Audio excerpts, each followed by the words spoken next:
नागपुरात वाढत्या उष्णतेचा परिणाम आता नागरिकांच्या वागणुकीवरही दिसून येत आहे।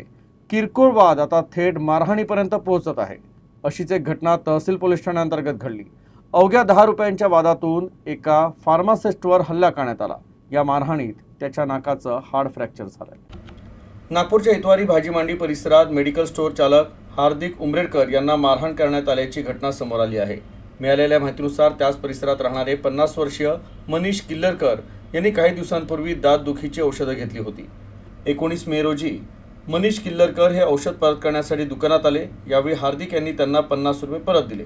मात्र त्यानंतर किल्लरकर यांनी आणखी 10 रुपयांची मागणी केली।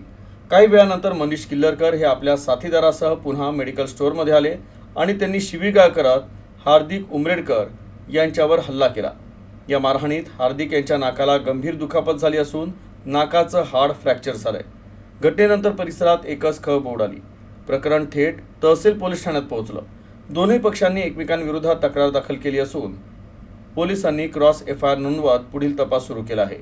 दरम्यान नागपूर जिल्ह्यातील तापमान हे 46 अंशाच्या पुढे गेल्यानं नागरिकांमध्ये चिडचिड आणि आक्रमकता वाढत असल्याचंही समोर येत आहे।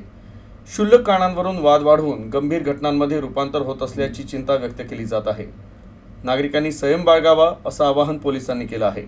तर किरकोळ वाद हे शांततेत सोडवावे असाही सल्ला पोलीस विभागानं दिला आहे।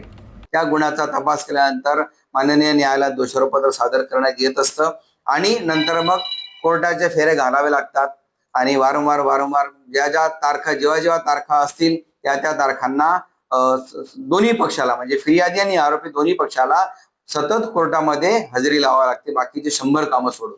त्यामुळे किरकोळ वाद जे असतील ते आपापसात सामंजस्याने सोडवले तर न्यायालयाचा पण सुद्धा वेळ वाचेल, पोलिसांचाही वाचेल आणि वादविवाद न होता समस्या पण सुटू शकते।